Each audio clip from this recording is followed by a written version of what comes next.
자, 명제 예를 만족하는 어떤 x의 값은 1과 3 사이다가 참이되는 p 값의 범위를 구해라 그랬어요. 그러면은 이것은 x-p가 마이너스 2에서 2 사이다 라는 말이거든요. 그 얘기는 x가 이 p가 이제 똑같이 더해지니까 p 빼기 2, p 더하기 2 사이에 있다. 이렇게 얘기할 수 있는 것이죠.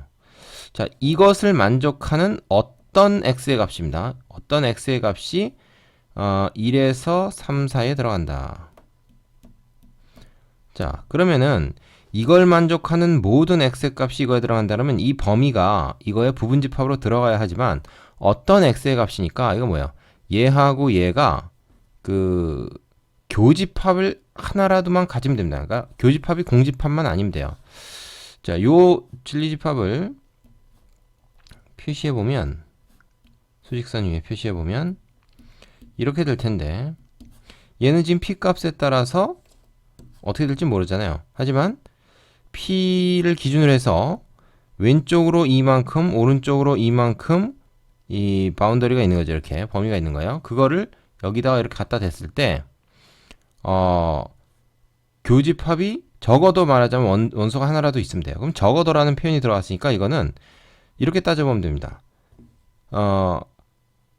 하나도 그 겹치는 게 없는 경우만 빼면 되는 거죠. 하나도 겹치는 게 없으려면 어떻게 하면 돼? 이렇게 이 범위가 되거나 아니면 이렇게 되면 됩니다.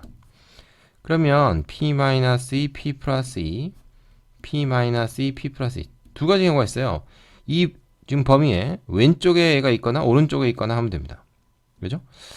그리고 이건 다 이제 경계 포함이죠. 이렇게 되거나 또는 이렇게 되면 어떻게 돼? 겹치는 게 하나도 없으니까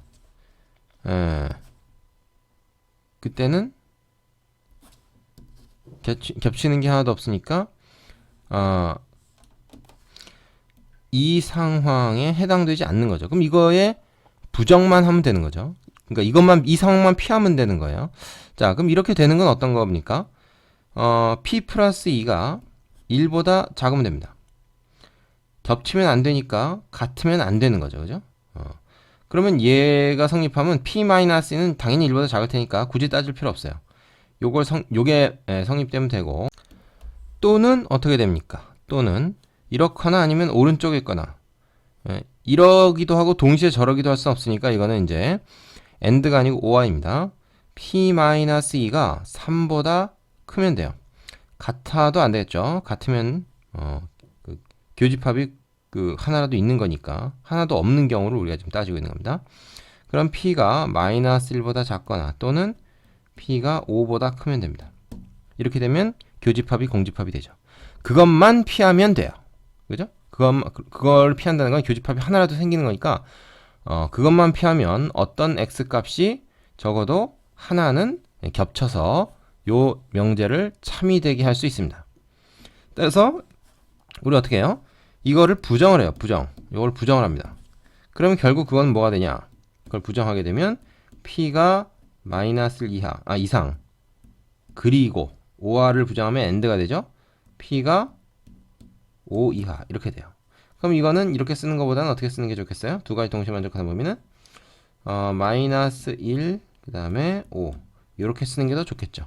이것이 이 주어진 명제를 참이되게 하는 p 값의 범위가 되겠습니다.